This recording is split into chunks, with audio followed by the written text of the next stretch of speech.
Welcome back, everybody. I'm here to tell you a little story today about the previous history of HEX, about the emotional roller coaster, about how we all have to be, certifiably insane to be in crypto. So congratulations if you're still here, still surviving.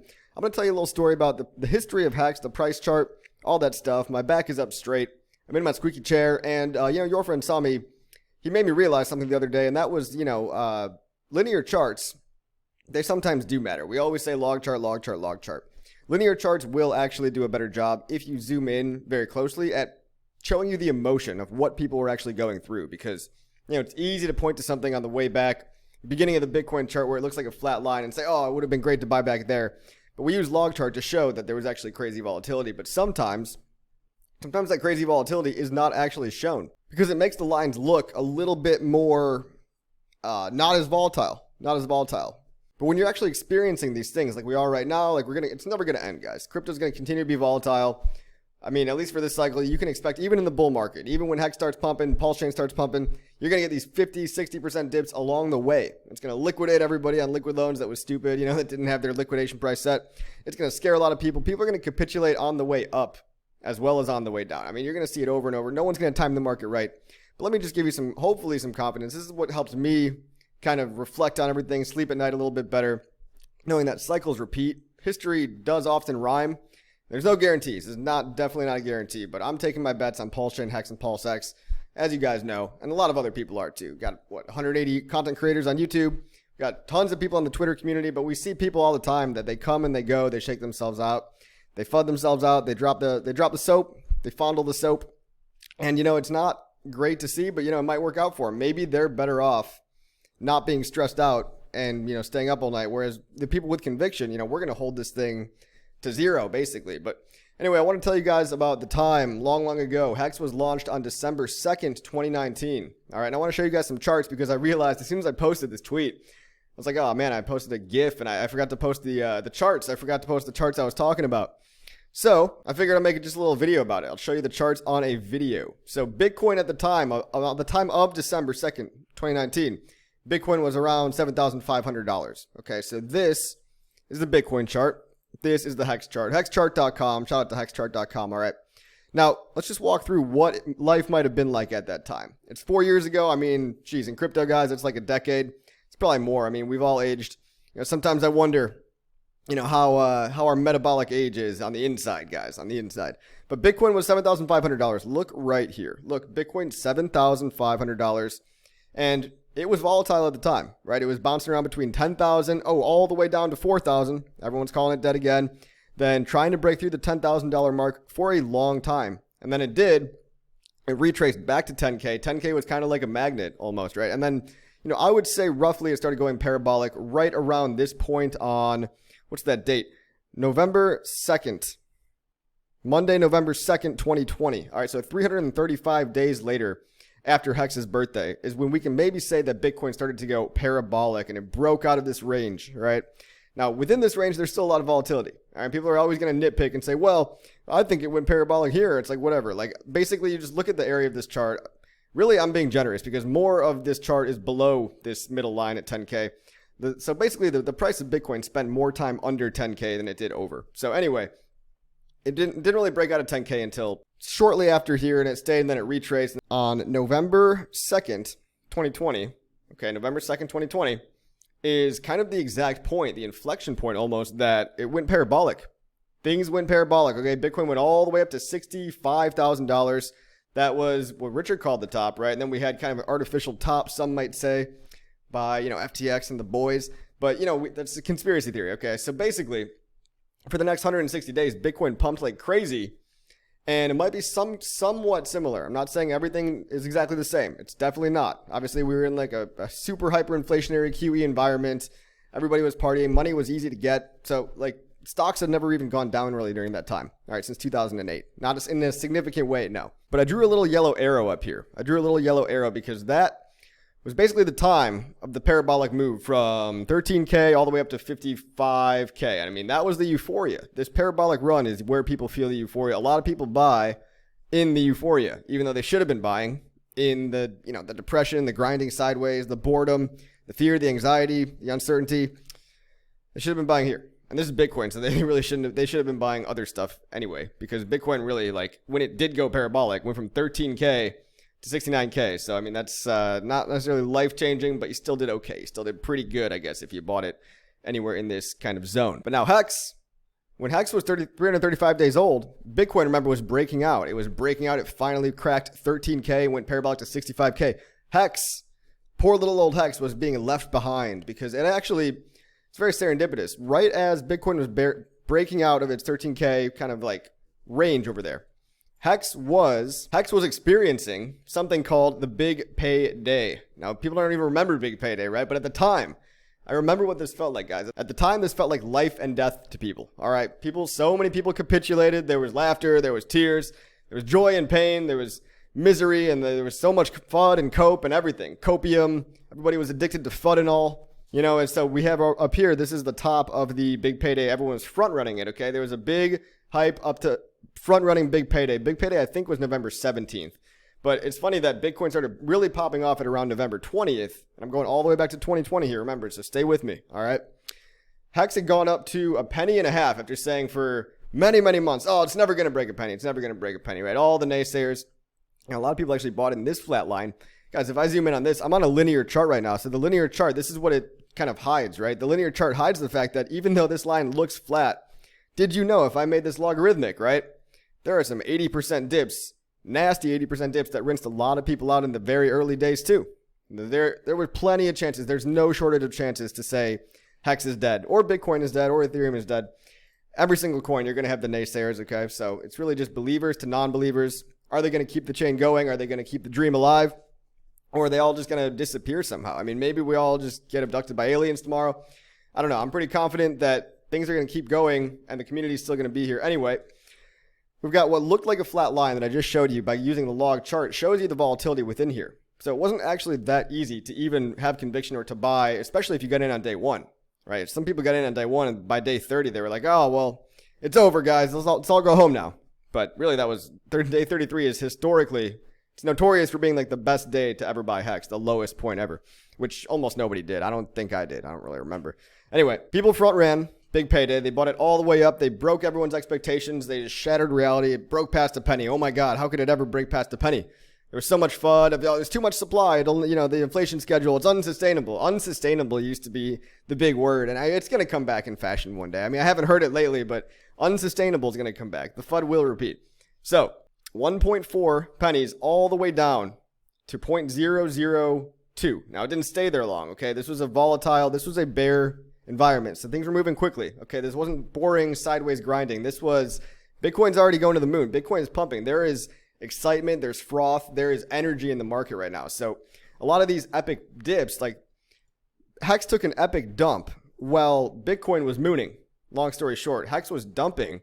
And this dump was, I believe, 80%. Let me draw a range really quick. 84%. So I'm being generous by only saying 80%.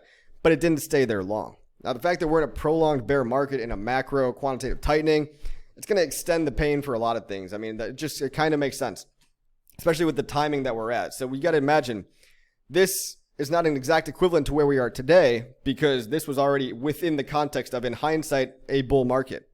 Okay, now I don't even remember if people were saying we're in a bull market here. I would assume that they were because Bitcoin was pumping. But the difference with today's world, the world that we're into today, is that, people are just finally maybe admitting that we're starting a bull market, whereas we're kind of clearly entering a bull market here in this parabolic run-up, okay? Parabolic run-up in Bitcoin. And now HEX had dipped 84%, okay? It dipped 84%. And then for the next 159 days, it struggled to ever crack that Big Payday high. Now, it tried to once, got rejected, went down. Look at all these mini dumps along the way, guys. You don't really see this when you go back, but dip 50% here. Okay, 150% dip within this Big Payday aftermath. Let's call it the aftermath, all right? Then a 48% dip here. Every one of these dips, people were screaming, shouting at each other, yelling, screaming scam, pointing fingers, crying, capitulating. Okay, and that's just what you need. You need to rinse out a lot of the weak hands. Every one of these big dips was another rinsing period. And so it looks like, after, maybe let's say day 120, we did crack the Big Payday top, the 1.4 cents. Everyone got super excited. Yay, we're up to 2 pennies now. Then we retraced all the way back down, and some people that thought it was a fake out, at 2 pennies, wrote it all the way back down to 1.4 cents again after 169 days. And during this one, the reason I highlighted this 169 days, guys, is because during this 169 days, Bitcoin was doing SpongeBob and Patrick. Bitcoin was running outside, okay? And HEX was Squidward. Okay, HEX was Squidward. They were watching SpongeBob and Patrick having fun outside, all sad, alone with his clarinet inside. That was HEX over here. HEX was fighting, arguing, capitulating, worrying about, are we ever going to be able to recover from big payday ever again? Is the yield sustainable? Is the inflation a bad idea? Blah, blah, blah. I mean, everything was really being come into question. But look, long-term stakers held through. They did have conviction. So there was a base layer of stakers that kept the dream alive, just like there is today. That hasn't changed. In fact, it's only, in my opinion, gotten a little bit bigger. And we even did, I remember this, we did a 24-hour live stream during the big payday collapse, some of us knowing in the back of our heads that, oh, it was bound to happen, because it was essentially a day where if you had been staked even for one day, you were going to get some free coins. And so a bunch of people did a bunch of short one-day stakes, trying to get 30% free coins when they could have gotten 300% free coins if they were longer stakers. Anyway, people don't even remember big payday now, but at the time it felt like life and death. It felt like the biggest deal in all of HEX and all of the ecosystem, okay? Because it was the only thing happening. It was the thing happening, and people don't even talk about it anymore. So to celebrate / cope, I mean, let's be honest, it was kind of coping for a lot of us too, because we're all like, yeah, we know the price is going to dump, but we're all still going to be here because we are locked in. We are locked in 5 years, 10 years, 15 years, some of us. I mean, at the time, I had a 15-year stake. Now I've got, 11, 12 years left on that one? Crazy, right? Anyway, non-believers were rinsed out of the system during this time. A lot of non-believers, a lot of people that thought they were geniuses, that for some reason nobody else had the same idea as them to stake for one day and do short-term stakes and get 30%. Everybody was surprised Pikachu, right? So really just memes can kind of cover all the emotions for you guys. I don't know why I've been so fixated on surprise Pikachu lately, or Squidward, Patrick, SpongeBob, but they're really doing the job right now, because I'm trying to compare about what's happening today versus what happened back then. And I know it's not the same. So everyone's going to nitpick this. Oh, it's not the same. I know. We're in different times. We're in different macro times. We're in different stages in the cycle. But I just want to show you guys a decoupling. All right. I know all this stuff. People say it all the time. I say it all the time. Yeah, all this stuff pumps and dumps together. Okay. It's true. But when you go into the micro, like when you zoom in, okay, which in hindsight is always 2020. Oh, it all went up and down together. Sure. It's easy to say in hindsight, but when you zoom in on the micro level, it actually does not go up in tandem, like lockstep. Like some things have cycles, some things have their season. So Bitcoin had a run, and it kind of left HEX behind, right? HEX was struggling for 159 days, while Bitcoin bros were all partying and calling HEX dead, and it was really easy for them to, right? It was really easy for all the Bitcoin boys to laugh at all the HEX guys, and also laugh at any altcoin guys that didn't really do the run that they did. Lots of people lost hope. Lots of people fought. Lots of people capitulated. And Bitcoin went to, remember, 55K on April 28th, 2021. Let's just save this date, April 28th, because that was the 169 days later. 169 days later, HEX finally was able to kind of break out. And it broke out of this zone. It retested support right here at 1.4 pennies. And then it went on to do, look at this, guys. Look at this. This is what the linear chart will show you. It'll show you the absurdity of all this. Oh my God, look at all that giant astronomical run up. Can you imagine feeling what this felt like? Because this is something that also, the log chart, it hides some things, but it also reveals other things. So, the linear chart will show you the euphoria, and the log chart will kind of hide the pain in a way. So anyway, you got this linear chart, you got this extremely high linear chart right here going up to 50 cents, right? Going up to 50 cents, and it's different. I understand the times are different. I'm making an analogy. It's not a one for one, so before everybody gets all mad and stuff. Like, it's not a one-for-one analogy. And one of the main differences is, a lot of people that had bought over in this so-called flat zone, which really wasn't flat, very turbulent times over here, by the way, or turbulent times over here, or this grinding sideways. I remember there was 6 months where everybody was like, oh, are we ever going to get above 0.003? 0.003 was like the level to hold, okay? This was the level to hold it. And like, it was just, there was no getting out of it for 6 months. So this was the grinding sideways part for us. And this was, again, kind of during, maybe you could call this the transition period, okay? The bear to bull transition period. So the difference, I think, with then to now is that you don't have a lot of people that already have social proof. They don't already have belief because they haven't experienced any green candles, because maybe they're just getting into PulseChain for the first time, PulseX for the first time. A lot of people that are into PulseChain and HEX, they just thought, oh, well, all those HEX guys, they got a whole bunch of gains. I want to do mine. It's my turn now. I deserve all the gains on, PulseChain now. But they didn't even, probably a lot of them didn't even buy HEX or stake HEX or really anything, because it's just, they saw the marketing from HEX and they got into PulseChain, and that's okay. A lot of people are long-term holders that are new. That's totally fine. But all I'm saying is that they haven't had any green candles yet to make them into believers, right? And it's been an extended, prolonged bear just due to the, macro conditions. SEC put a damper on things. We're going to survive. We're going to survive, guys. The SEC can't shut it down. They can't stop you from buying it. Anyway, I'll say it again. The difference between then and now is that people were already up a good amount on HEX from the super lows, right? HEX had a low at 0.00005, I believe. It was like 4 zeros and a 5. And then they went all the way from there to a penny. So that made believers out of a lot of people. And also many people were not content waiting. And certain people out there they do not want. There's a certain type of person that just doesn't want to do long-term holding. They don't know what they signed up for. Even if they hear long-term holding, they experience long-term holding, and it just doesn't compute in their brains. It's like, oh, you got to hold this for 2 years minimum. Okay, but it's like, it's only been 7 months. So where's my gains? It's like the 2 years part. We just said 2 years.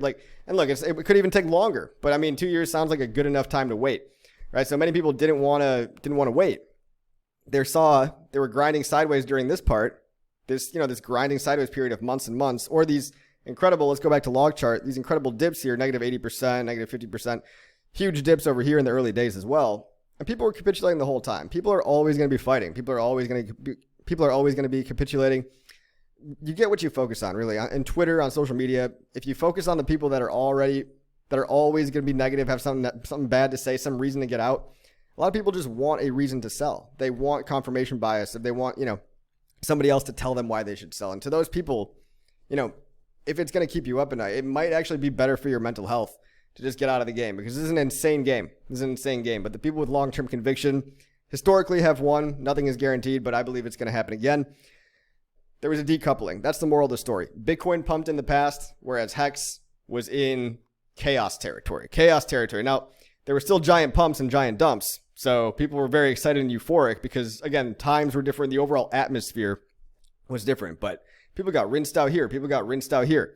And during this whole time, I'm sure there were a bunch of people saying, among other things, oh, look at Bitcoin. Bitcoin is mooning right now. Because this zone, this 169-bar zone, 159-day zone, this is the zone that I highlighted to show you guys that this is what HEX was doing in this zone versus this is what Bitcoin was doing, going parabolic.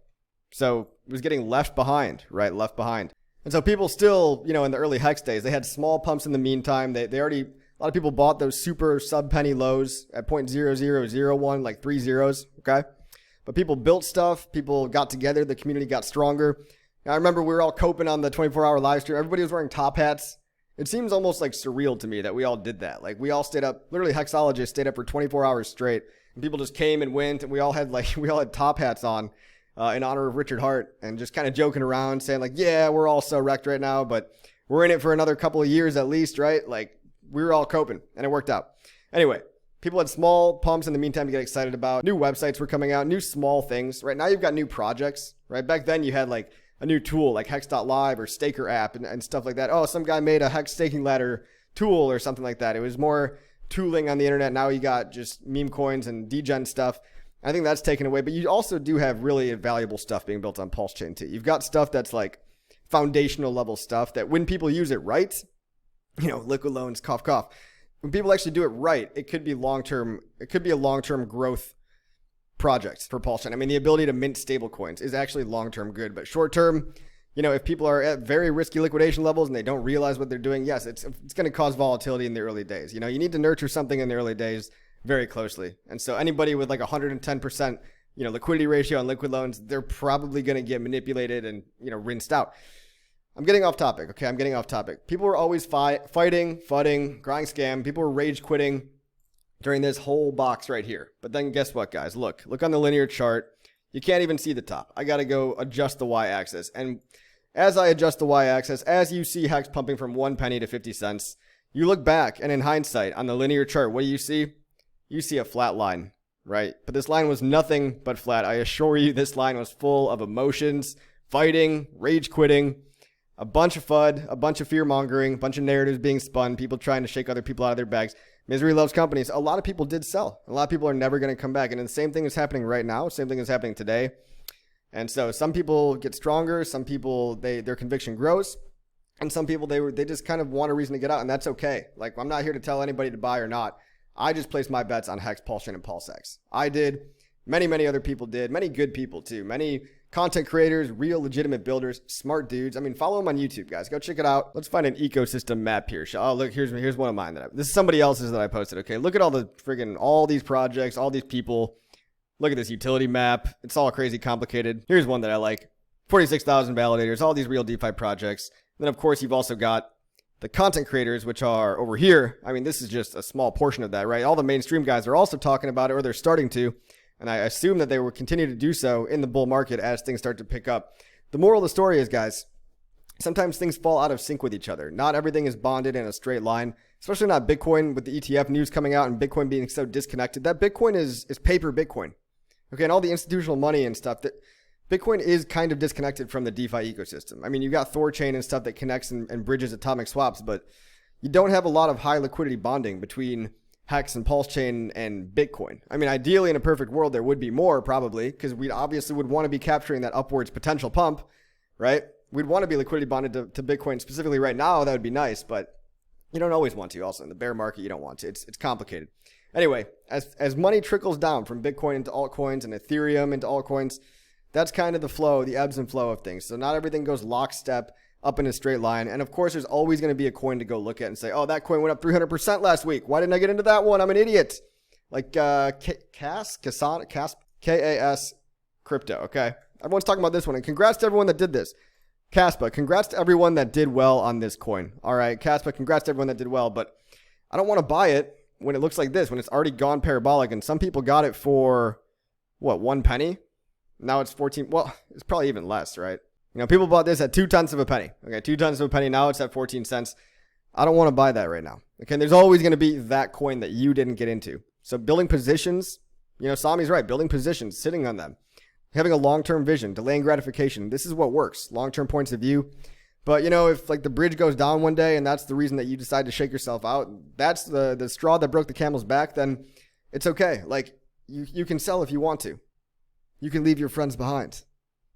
But no, I'm not selling, guys. I'm not selling. I'm buying more. I'm buying more. Nothing is guaranteed, but I'm giving it my best shot. We all have to try. This only works if people actually try and keep the dream alive. They keep the narrative going. They just keep the messaging, right? The marketing, the messaging. You got to repeat yourself. It gets annoying. I understand it gets annoying to tell people how awesome PulseChain is. Faster, cheaper, better Bitcoin. HEX better Bitcoin, safer, 100% uptime. PulseChain, world's biggest airdrop.